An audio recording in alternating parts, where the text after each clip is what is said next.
ଅଛ ତ? ଆଚ୍ଛା ଆଜି ଆମେ 1 ରୁ 10 ପର୍ଯ୍ୟନ୍ତ ସଂଖ୍ୟା ଜାଣିବା ହେଲା।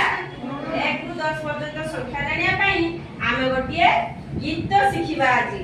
ସେଇ ଗୀତ ମାଧ୍ୟମରେ ଆମେ 1 ରୁ 10 ପର୍ଯ୍ୟନ୍ତ ସଂଖ୍ୟାକୁ ବହୁତ ସହଜରେ ମନେ ରଖି ପାରିବା ହେଲା। ଶୁଣ ମୁଁ ଗାଇବି ତମେ ଗାଇବ ହେଲା। 1 ଗଲା ଶିକାର କରି 2 ଥିଲା ସାଥେ 3 ତାକ ପଛରେ ଥିଲା ବାଘ ଦେଖିଲା ବାଟେ 4 ଚଢିଲା ଆମ୍ବ ଗଛକୁ 5 ପଡ଼ିଲା ତଳେ 6 ଦେଖି ହସୁଥିଲା ବଲ୍ ଖେଳି ମୋ ବାଡେ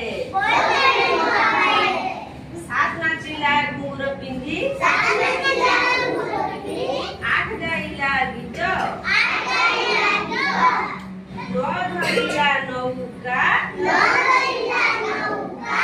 10 ଖେଳୁଥିଲା ଗାତେ।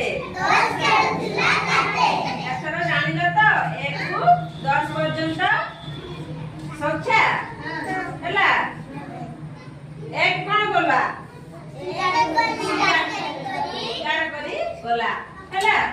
ଏଇଭଳିଆ ଭାବରେ ଆମେ 1 ରୁ 10 ଯାଏଁ ଗୀତ ଶିଖିବା ଏବଂ ଏହାକୁ ସହଜରେ ମନେ ରଖିପାରିବା ହେଲା।